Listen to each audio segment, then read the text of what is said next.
Le véhicule était complètement détruit. C'était un gros véhicule, une Chevy Suburban 1978. Le toit avait été arraché à cause des 2 bombes tuyaux de 12 kilos posées sous ce véhicule. La force de l'explosion avait causé beaucoup de dommages.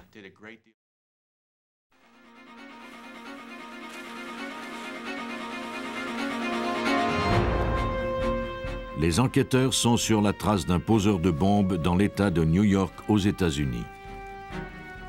4 explosions mortelles se produisent en l'espace de 90 minutes et laissent bien peu d'indices sur l'identité du criminel. Des détectives de Floride sont dépêchés sur les lieux d'une importante explosion qui s'est produite dans une riche propriété. Quelque part sous les décombres se trouvent les indices qui les conduiront au meurtrier.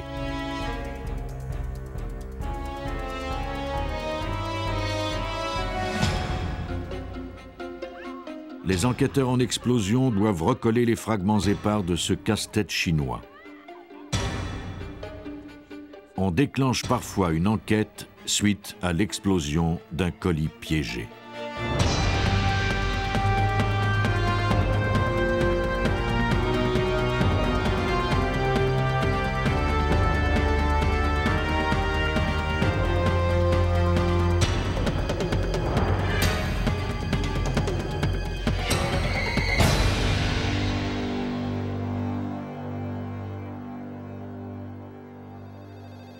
Eleanor Fowler de West Valley dans l'État de New York ignorait que le coup de fil qu'elle reçut en 1993, quelques jours après Noël, serait le prélude à sa mort. Une compagnie de messagerie lui demandait l'itinéraire pour se rendre chez elle afin de lui livrer un colis.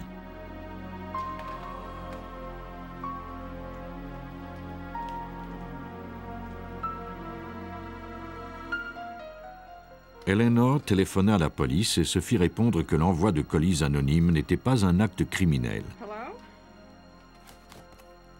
Elle accepta à contre-cœur qu'on lui livre le mystérieux paquet.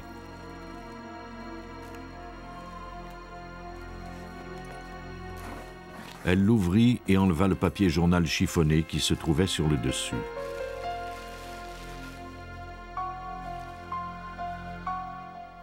À l'intérieur se trouvait un coffre à outils. Celui qui lui avait envoyé ce cadeau n'avait pas ajouté de notes. Elle ouvrit le couvercle et déclencha une explosion fatale.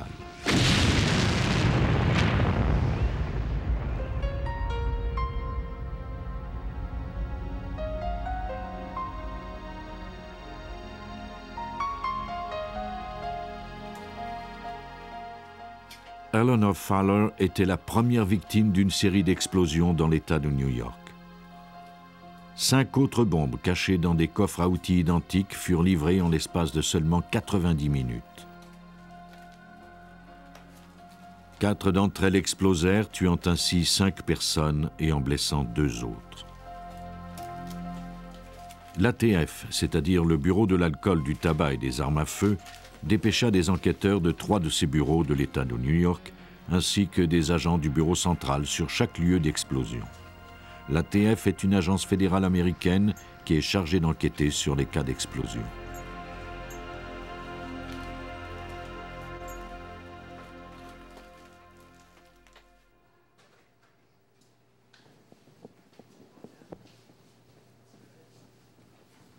Scott Semmis, du bureau de l'ATF de Rochester, fut l'un des premiers agents à répondre à l'appel.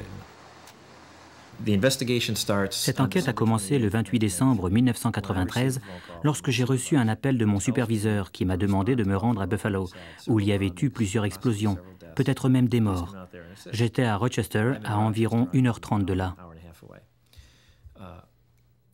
Il m'a rappelé quelques minutes plus tard et m'a demandé de rester à Rochester parce qu'il venait de se produire une autre explosion à Rochester et qu'il y avait peut-être d'autres victimes.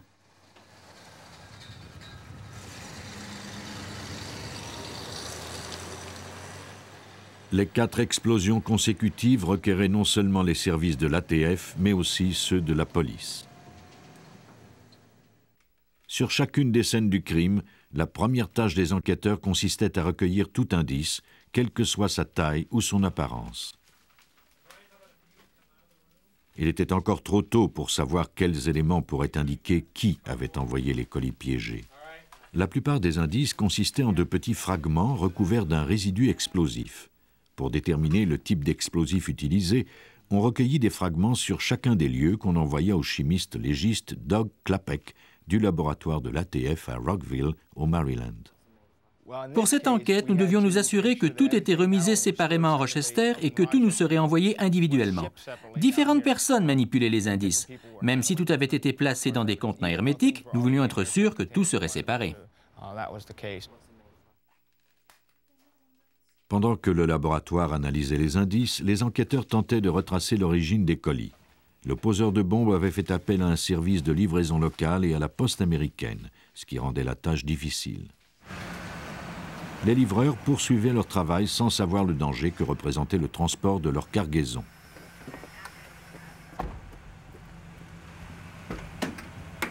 Les colis pesaient environ 7 kilos chacun et semblaient inoffensifs. Comment un livreur pouvait-il deviner qu'ils étaient fatals? Heureusement, les bombes n'explosèrent pas toutes. Un des livreurs tenta de laisser un des colis au gardien de prison Scott Camp, au pénitencier d'État de New York, mais ce dernier ne travaillait pas ce jour-là et personne ne put l'accepter.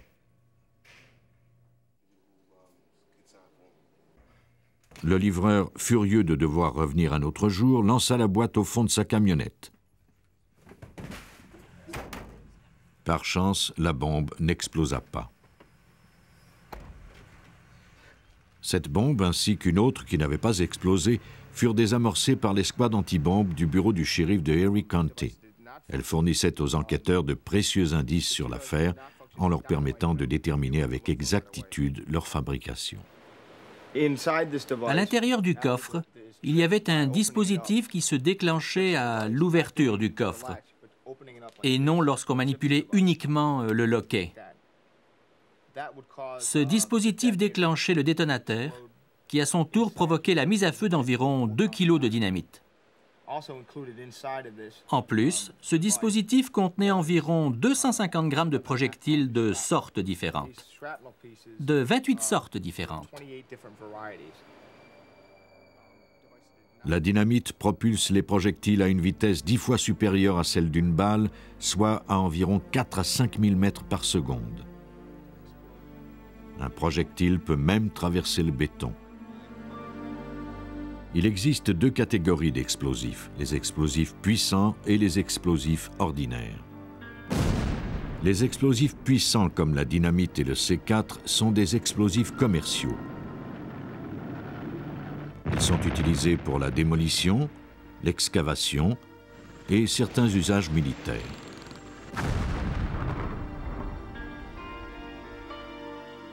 Ils sont très stables et requièrent un détonateur pour être mis à feu.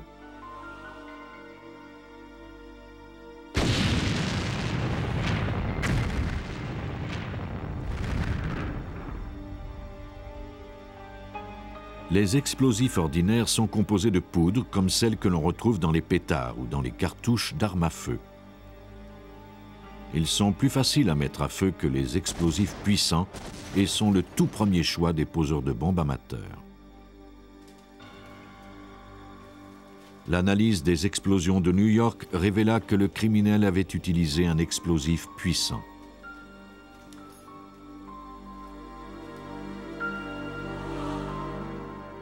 James Crippen travaille pour le bureau d'enquête du Colorado depuis maintenant 9 ans. Il forme des enquêteurs en explosion, aussi bien sur la scène du crime qu'en laboratoire. Il a maintes fois été témoin des ravages causés par des explosifs puissants. 500 grammes de C4 feront beaucoup plus de ravages que 500 grammes de poudre à canon. 500 grammes de poudre composent une assez grosse bombe, mais la même quantité de C4 peut provoquer l'écroulement d'un édifice. Pour la poudre noire, on parle d'une vitesse de projection de l'ordre de 300 à 500 mètres par seconde, comparativement à 7500 mètres par seconde pour le C4. C'est beaucoup plus puissant. C'est une détonation très violente. Certaines personnes survécurent à l'explosion même s'il s'agissait d'explosifs puissants. La méfiance de William Lazar de Roosevelt Town, qui était la cible du poseur de bombes de New York, lui sauva la vie. Lorsque Lazar alla chercher son colis à la poste, l'employé plaisanta en disant que c'était peut-être une bombe. Bien que l'employé n'ait cherché qu'à plaisanter, Lazar eut la prudence d'ouvrir le coffre à l'aide d'un râteau. Cette précaution lui sauva la vie. À quelques centaines de kilomètres de là, à Cheektowaga, le mari d'Eleanor Fowler eut moins de chance. Robert Fowler reçut son colis sur son lieu de travail. Ces images proviennent d'un appareil de surveillance qui prenait une photo toutes les 5 secondes. Ces photos témoignent des derniers moments de Robert Fowler et de son collègue John O'Donnell. Juste avant l'explosion, un autre collègue de travail, Jeffrey Camp, lui avait offert d'ouvrir le colis avec son canif. L'explosion fut si violente qu'elle projeta Fowler à 5 mètres de là. Miraculeusement, Camp survécut. On peut le voir ici courir chercher de l'aide. 6 bombes, 4 explosions, 4 comtés de l'État de New York. Les bombes encore intactes étaient pratiquement identiques, toutes deux placées à l'intérieur de coffres à outils et envoyées de Buffalo. Un autre élément important reliait les explosions. Toutes les personnes visées avaient un lien de parenté. Tous les membres de la famille ont été interrogés. Il y avait d'autres membres de la famille que nous avons retrouvés et interrogés, et on leur a demandé à tous « Qui, pensez-vous, aurait pu faire ça ?» Ils ont répondu que c'était peut-être Mike Stevens. Mike Stevens, 56 ans, avait une amie de cœur du nom de Brenda Shevere. Chaque personne visée par les bombes était une parente de cette femme. Le lien n'était peut-être qu'une pure coïncidence, mais il y avait un autre indice révélateur. 3 mois plus tôt, l'escouade anti-bombe de Monroe County avait déclaré à Samis qu'un gérant de restaurant près de Rochester avait découvert 100 bâtons de dynamite près d'une benne à ordures. Les codes de la dynamite correspondaient à ceux des 2 bombes qui n'avaient pas explosé. Les enquêteurs suivirent la piste de ces numéros jusqu'à la Kentucky Powder Company. La société, située dans une carrière, se spécialise dans la vente d'explosifs. Des employés décrivirent à Samis l'homme qui avait acheté 25 kilos de dynamite et 50 détonateurs 4 mois plus tôt. L'homme en question était Earl Figley, un ami intime de Mike Stevens. Samis convoqua Figley à un interrogatoire.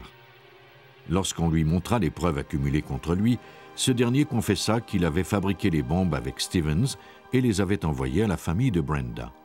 Figley déclara que Stevens cherchait à se venger de la famille de sa compagne pour ne l'avoir jamais acceptée.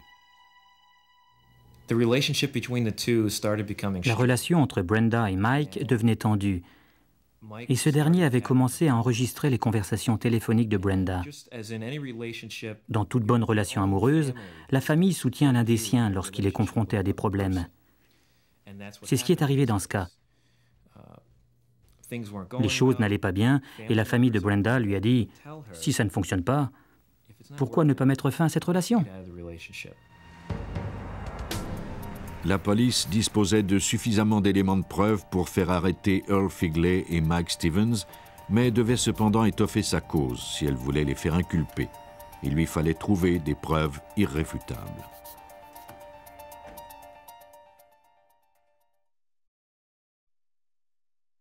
Pendant l'année 1994, à travers l'État de New York, les détectives continuèrent à suivre chaque piste qui pouvait les aider à résoudre cette enquête. Après l'arrestation de Mike Stevens et de Earl Figley, une escouade spéciale de l'ATF fouilla leur chambre d'hôtel. Les enquêteurs y découvrirent des boîtes identiques à celles utilisées pour l'envoi des bombes.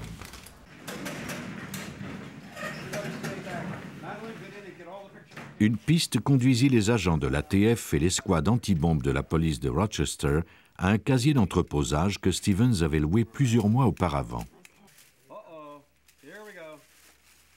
À l'intérieur de ce casier se trouvait de la dynamite et des détonateurs. La découverte des explosifs fournissait à l'ATF et aux autres agences les preuves nécessaires pour faire inculper Stevens.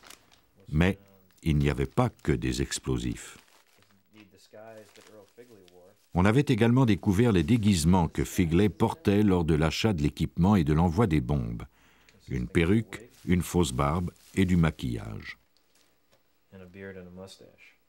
La cache contenait également les livres que Stevens et Figley avaient utilisés pour apprendre à fabriquer leurs bombes.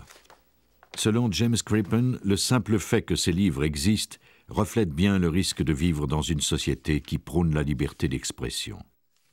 L'information sur la fabrication de ces dispositifs a toujours été disponible. Nous devons vivre avec ça aux États-Unis parce que nous tenons à notre liberté d'expression, même si cela peut engendrer certains problèmes par la suite. Et je suis le premier à être d'accord là-dessus. Je ne voudrais pas restreindre l'information. On ne peut que souhaiter que les gens soient responsables. En plus des explosifs et des livres, les enquêteurs découvrirent chez Stevens des outils qui furent envoyés au laboratoire pour analyse.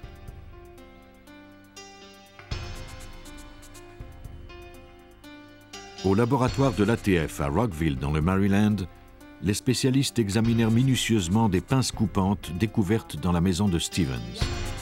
Ils comparèrent les marques faites par les pinces à celles présentes sur les fils découverts dans les colis piégés. Voici la spécialiste Elizabeth Gillis. Lorsque deux outils sortent de la chaîne de fabrication, ils ont chacun des caractéristiques propres. Quand on effectue des tests et qu'on utilise ces outils, on peut ensuite les examiner sous un microscope et savoir lequel a servi. Gillis commence par couper un bout de fil à l'aide des pinces qu'elle veut analyser. Les analystes doivent effectuer des dizaines de coupes avec l'outil afin d'étudier l'angle, la zone de contact et les autres particularités. C'est ce qui leur permet de prouver le lien entre le fil et l'outil qui l'a coupé.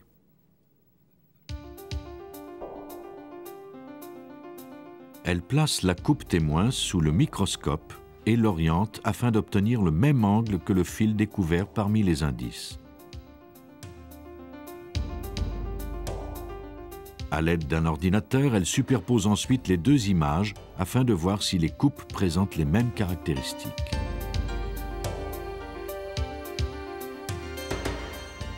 Dans le cas de Mike Stevens, les analystes parvinrent à prouver les similitudes.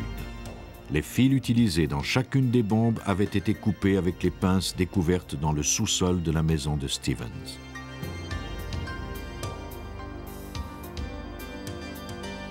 Les livres, les fils et les outils permirent aux enquêteurs de consolider leur enquête. Mais ils espéraient tout de même établir un lien direct entre explosifs et suspects. Les gens croient que lorsqu'une bombe explose, tout est détruit, mais il n'y a rien de plus faux. Quand une explosion se produit, toutes les matières explosives se transforment en un gaz qui se consume lors de l'explosion. Mais ce gaz qui est réchauffé entre en contact avec des objets et en refroidissant, il recouvre le métal, les vêtements, le bois, tout.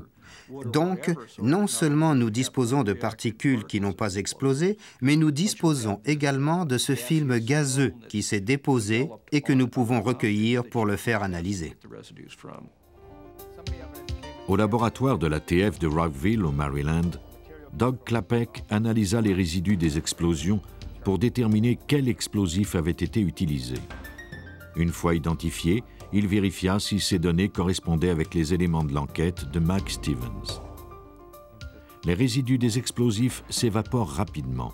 C'est pourquoi on préleva des échantillons de débris pour les mettre dans des récipients étanches. Klapek devait recueillir le gaz avant qu'il ne se dissipe. Il prépara une pipette remplie de charbon qu'il inséra ensuite dans un récipient étanche.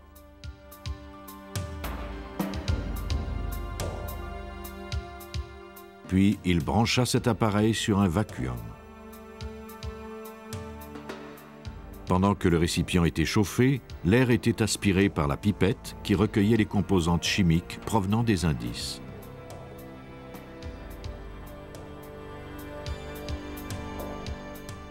Ces matières chimiques furent ensuite analysées afin de déterminer la nature de l'explosif en question. L'analyse confirma que l'explosif utilisé était bien de la dynamite. Il restait à Clapet qu'à démontrer que Stevens et Figley avaient manipulé de la dynamite récemment. Si tel était le cas, on pourrait en retrouver des résidus sur leurs vêtements. J'ai retrouvé sur les bottes et les vêtements de Stevens du dinitrate d'éthylène glycol qui ne se retrouve que dans la dynamite. Il n'y a pas d'autre application commerciale pour ce produit. On pouvait maintenant clore l'enquête puisque les détectives avaient établi le lien entre Stevens, Figley, les explosifs et les outils utilisés pour fabriquer les bombes. D'autres détails furent fournis par Earl Figley lui-même. Tous ces éléments permirent à l'ATF de déterminer que Mike Stevens avait bien fabriqué 6 bombes dans une chambre d'hôtel de Rochester avec l'aide de Earl Figley. En fait, Stevens s'était assuré que Figley jouerait un rôle important dans les meurtres, afin de pouvoir se disculper facilement. Mike Stevens se servait de Earl pour faire le sale boulot à sa place. Je crois qu'il y est parvenu pendant quelques heures peut-être, mais pas plus longtemps. Le motif de Stevens était la vengeance. Il était déterminé à faire payer la famille de Brenda Chevere pour l'avoir rejeté. Afin de s'assurer que les bombes soient mortelles, il les avait chargées d'obus. Il n'y a pas de doute que ces dispositifs étaient destinés à tuer quiconque les ouvrirait. C'étaient des dispositifs piégés destinés à des personnes précises. Afin de brouiller les pistes, Stevens avait rempli ses colis de pages de journaux de Buffalo.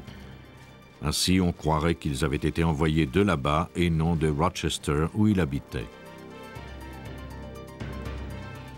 Au tribunal, Figley impliqua Stevens, puis plaida coupable. Il reçut une peine de 20 ans de prison. Quant à Stevens, il fut accusé de la mort de 5 personnes et fut condamné à 4 peines à perpétuité. Lorsqu'une bombe explose, il s'agit généralement d'une catastrophe. Sauf pour cette petite ville de Géorgie, où des explosions se produisent quotidiennement.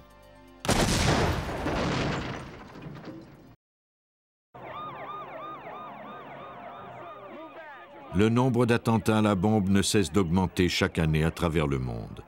Une étude de l'ATF révèle qu'entre 1990 et 1994, le nombre d'explosions a doublé seulement aux États-Unis. Pete Mastin est instructeur en chef pour cette agence. Il enquête sur les cas d'explosion depuis plus de 30 ans. Le poseur de bombes type est peut-être le plus grand lâche qui soit. Le poseur de bombes ne fait pas face et ne veut pas faire face à son adversaire. Il préfère se servir de tous les subterfuges, toutes les couvertures possibles. L'ATF forme de jeunes étudiants et enquêteurs. Sur ces terrains d'essai de Brunswick, en Géorgie, elle leur enseigne à dépister un poseur de bombes afin de le traduire en justice. Ici, l'agence forme des analystes d'indices, des enquêteurs en sinistre, des artistes spécialisés dans les schémas et des analystes d'explosifs. À l'académie, le savoir s'acquiert grâce à la répétition. Aujourd'hui, les instructeurs de l'ATF vont tester les connaissances de leurs étudiants en faisant exploser 3 bombes et en simulant des scènes du crime basées sur des faits réels. Les hommes qui fabriquent ces bombes sont des experts en la matière. Ils doivent être minutieux car leur tâche est délicate.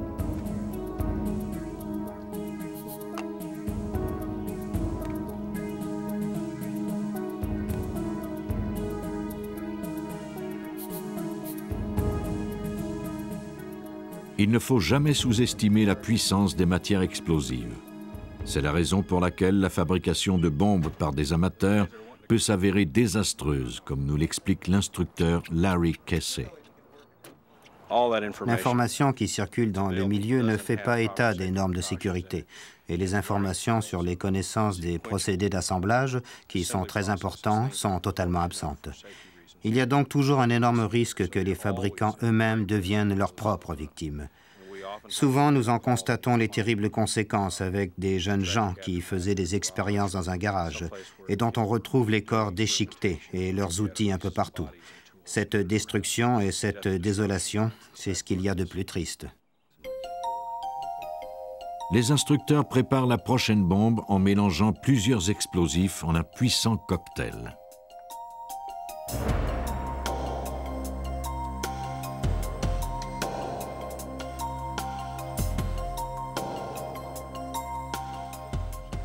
Ce travail met leur nerf à rude épreuve. La poudre est entassée dans le tuyau et le détonateur est collé délicatement sur la bombe.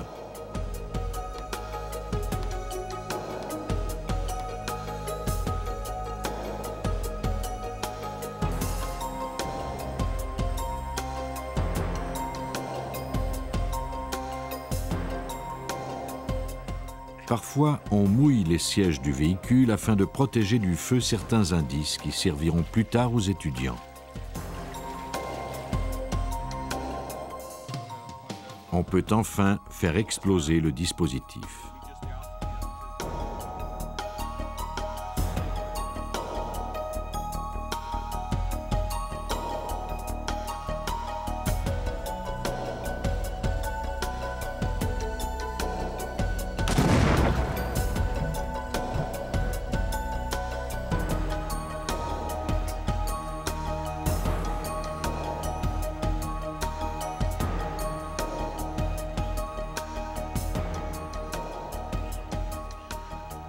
Après l'explosion, les étudiants forment des équipes.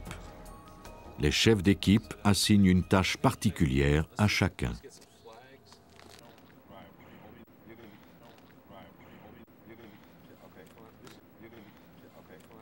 Une des équipes commence son travail en formant un périmètre autour de la scène.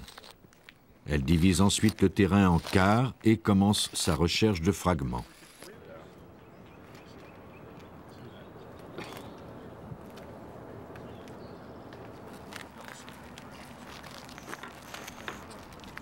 Jim? Just let him. Colin. Here's your, this looks like the piece of the end cap, right? Les étudiants avancent en équipe sur le tarmac afin de ne rater aucun indice. Chaque pièce est ensuite identifiée par un cercle de craie ou un petit cône orange et on lui assigne un numéro. Sur le site d'une explosion comme celle-ci, les indices se comptent par milliers.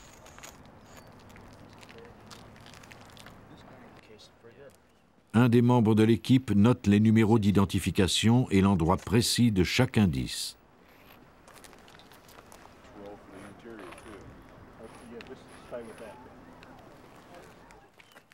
On mesure ensuite la distance entre les fragments pour dresser un plan.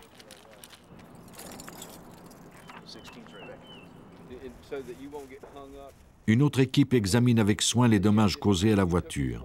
Son travail consiste à identifier quels fragments proviennent de la voiture et lesquels proviennent de la bombe.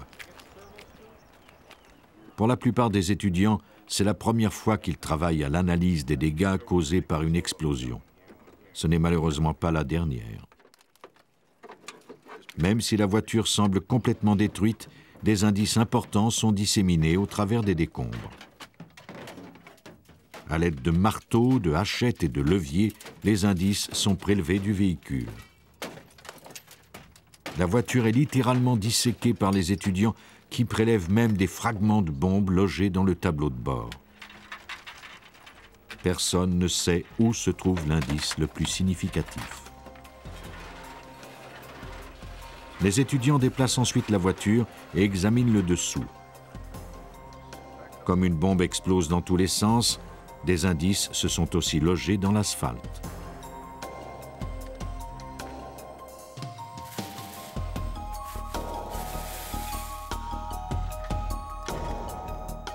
Les enquêteurs ramassent finalement ce qui reste de la scène.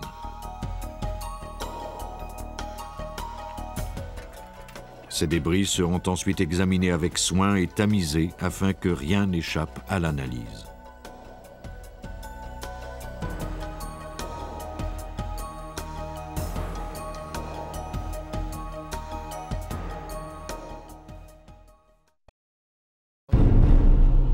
Une fois la scène nettoyée, elle est photographiée et filmée. Les fragments sont recueillis et envoyés au laboratoire. Ces techniques d'enquête ont l'air excessives, mais elles doivent être suivies à la lettre si les étudiants veulent un jour arrêter ce type de criminel. En classe, on leur enseigne l'anatomie d'une bombe. Rubans adhésifs, tuyaux, détonateurs et fils sont examinés soigneusement alors que les étudiants assemblent les indices recueillis sur la scène de l'explosion.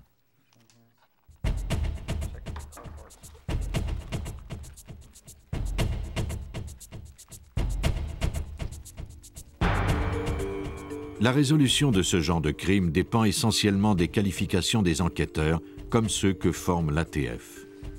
Normalement, lorsqu'une explosion se produit, le poseur de bombe se trouve à des kilomètres.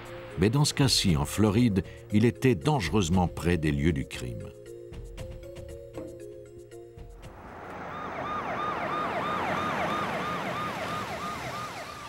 Le 9 juillet 1985, 2 explosions assourdissantes ébranlèrent coup sur coup un quartier paisible de Naples, en Floride. Les agents du bureau du shérif de Collier County furent dépêchés sur la scène, mais l'explosion avait déjà tué 2 personnes. Les 2 victimes étaient Margaret Benson, de la célèbre famille de Benson and Edge, et son fils adoptif Scott. La fille de Margaret, Carol Lynn, avait été grièvement blessée.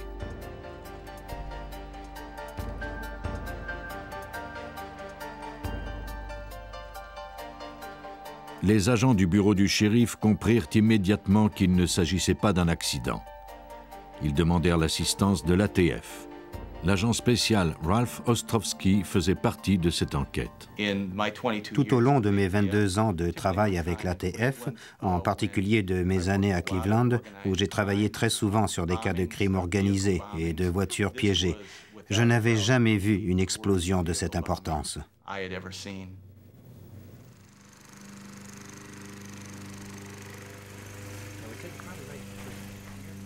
Ostrovsky et son équipe cherchèrent immédiatement la cause de l'explosion. Les débris de la Chevy Suburban étaient dispersés sur plusieurs mètres. Souvent, et en particulier lors d'une explosion de cette amplitude, on retrouve des débris des centaines de mètres plus loin que ce qu'on aurait pu imaginer.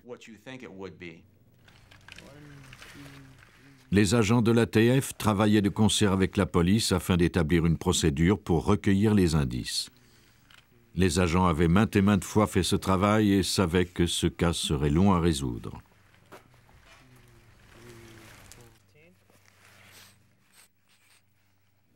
Le 2e ou le 3e jour, il est devenu éprouvant de travailler sur ces lieux. Les agents devaient porter un masque à cause des émanations. Ils ont fait un excellent travail pour recueillir tous les indices qu'ils pouvaient. Chaque fragment fut identifié.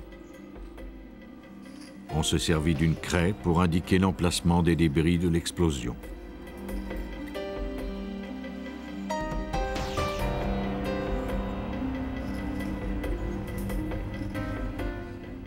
On découvrit rapidement la cause de l'explosion.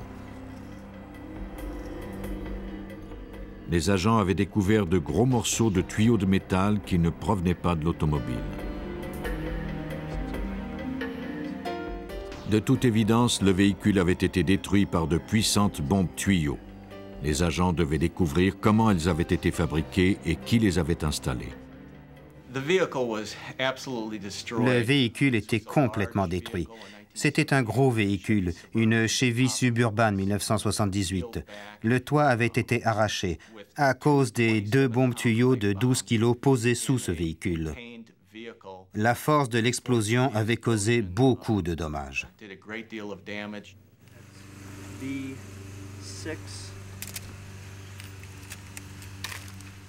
Les agents commencèrent par interroger les témoins.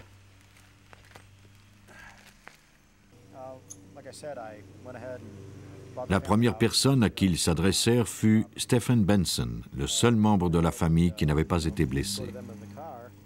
Sa mère et son frère avaient été tués et sa sœur reposait dans un état critique à l'hôpital, et pourtant, selon les policiers, Stephen était parfaitement calme, voire même enjoué.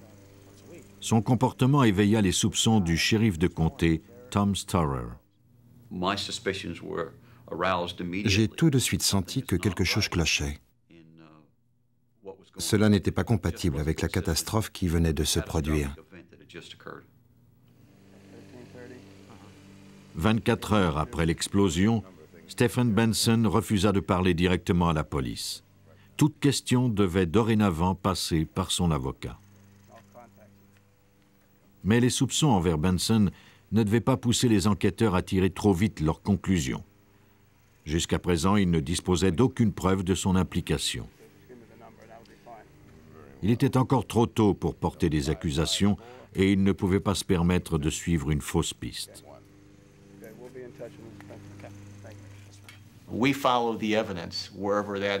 Nous suivons les pistes là où elles nous conduisent. Nous nous concentrons sur un sujet et y mettons toutes nos ressources. Et si nous faisons une erreur, cela signifie que nous avons perdu un temps précieux au début de l'enquête, moment qui est sans doute le plus important. Au bureau du shérif, les enquêteurs commencèrent à analyser les indices et en particulier les fragments d'un circuit électronique et les piles qui avaient activé le mécanisme. Visiblement, la personne qui avait posé la bombe connaissait bien l'électronique. Ralph Ostrovsky et Jack Gant commencèrent l'analyse du schéma de l'explosion qui indiquait l'épicentre, la direction et la portée de l'explosion. Le but de l'analyse de ces croquis est d'assister les enquêteurs lors de leur témoignage en cours. La défense leur demandera à quel endroit chacune des pièces de ces articles a été recueillie, et ils doivent arriver à fournir des détails à propos de l'article en question, savoir à quelle date et à quelle heure ils les ont recueillis, et ils doivent reconnaître l'objet qu'ils ont découvert le jour du crime. Sans leur témoignage, ces indices ne peuvent pas être utilisés en cours. Le schéma indique où chaque parcelle d'indices a été retrouvée après l'explosion. Leur grosseur et la distance à laquelle elles ont été projetées démontrent l'amplitude de l'explosion et le niveau de destruction du véhicule. Une fois les cartes dessinées et les indices recueillis, l'enquête se dirigea vers le nord, à Atlanta, en Géorgie, où les fragments recueillis sur la scène furent analysés au laboratoire de l'ATF. Les techniciens allaient tenter de faire la lumière sur les décombres du véhicule. Le chimiste légiste Walter Mitchell, qui travaille pour l'ATF depuis 26 ans, commença par effectuer un examen visuel des fragments. Grâce au microscope, Mitchell découvrit la présence de grains gaufrés agglutinés à l'échantillon. Il identifia provisoirement ces particules comme étant de la poudre explosive sans fumée. Pour confirmer son hypothèse, Mitchell effectua une chromatographie par couche mince.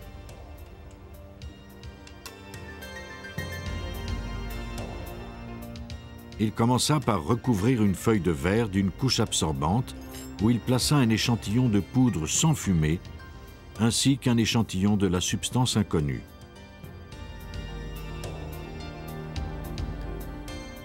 Le verre fut ensuite trempé dans un dissolvant qui, attiré par le tissu, transportait de petites quantités des poudres dissoutes.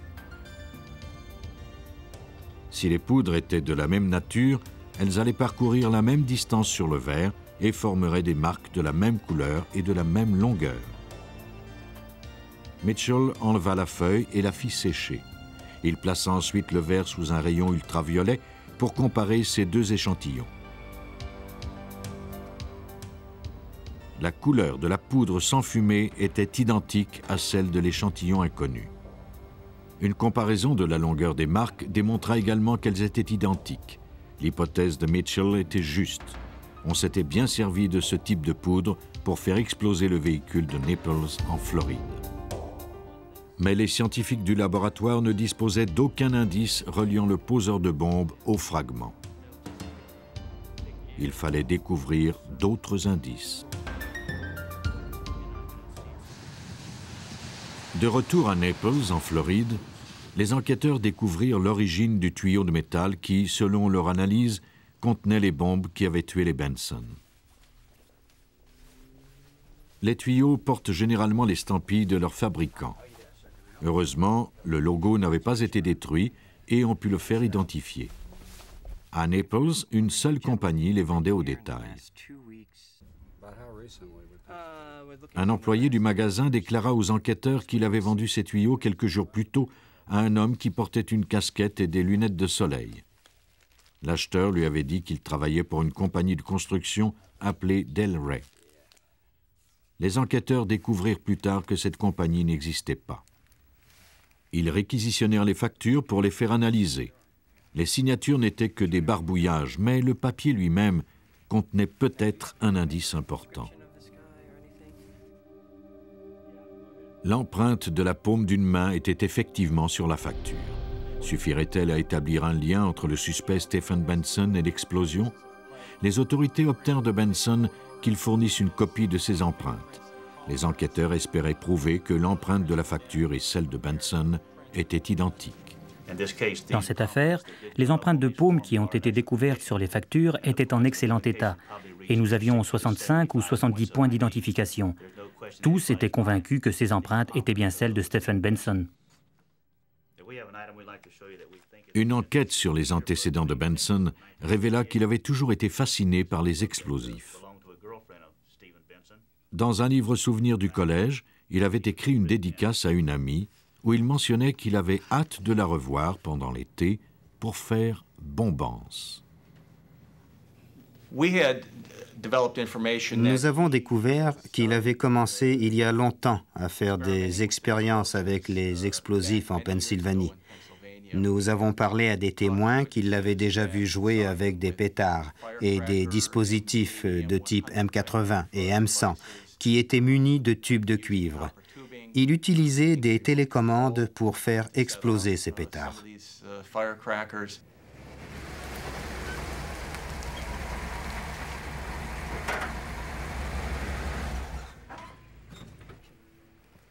Afin de comprendre les motivations de Benson à commettre un tel crime, les autorités firent appel au service d'un comptable qui découvrit que Benson avait accès à la fortune de la famille, mais qu'il était un bien piètre homme d'affaires. Il était en si mauvaise position financière qu'il avait commencé à tirer de faux chèques sur le compte de sa mère. Lorsque Margaret Benson avait découvert sa fraude, elle l'avait menacé de le déshériter. Est-il possible que Stephen Benson ait craint de se voir dépossédé de tous ses millions? Les enquêteurs croient que Benson s'est servi de son expertise en électronique pour fabriquer les deux bombes, ainsi que le dispositif qui lui permettait de les déclencher à distance. Le matin de l'explosion, Stephen prétexta qu'il allait chercher du café et des beignets. La police croit qu'il profita de ce moment pour poser les bombes dans la voiture. Une fois installées, il ne lui restait plus qu'à les faire exploser à distance pour toucher la fortune familiale. C'est du moins ce qu'il avait escompté.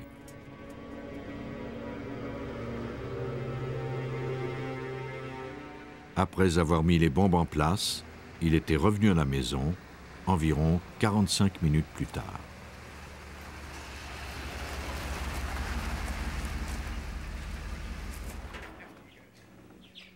Caroline, Margaret, Scott et Stephen avaient l'intention de se rendre en voiture le long de la côte dans le but de dénicher une nouvelle résidence. Carol Lynn déclara plus tard que Stephen avait calmement accompagné le reste de la famille sans montrer la moindre émotion quant au drame qu'il allait déclencher. Mais au moment où il montait en voiture, Carol Lynn avait remarqué qu'il se passait quelque chose d'anormal. Carol Lynn a déclaré que le matin où il s'apprêtait à partir, les choses semblaient anormales. Elle avait remarqué que Scott conduisait. C'était très rare, Scott ne conduisait jamais. Elle avait remarqué aussi que sa mère était assise à l'avant, ce qui était très rarement le cas car elle souffrait de nausées en voiture.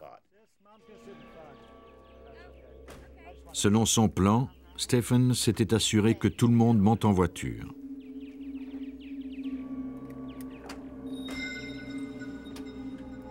Puis, juste avant de partir, il avait déclaré qu'il avait oublié quelque chose.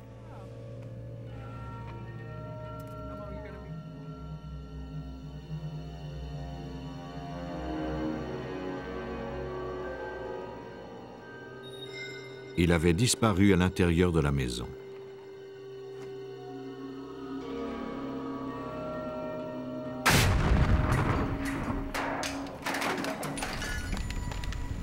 L'enquête fournit suffisamment d'indices pour faire arrêter Stephen Benson et le faire inculper.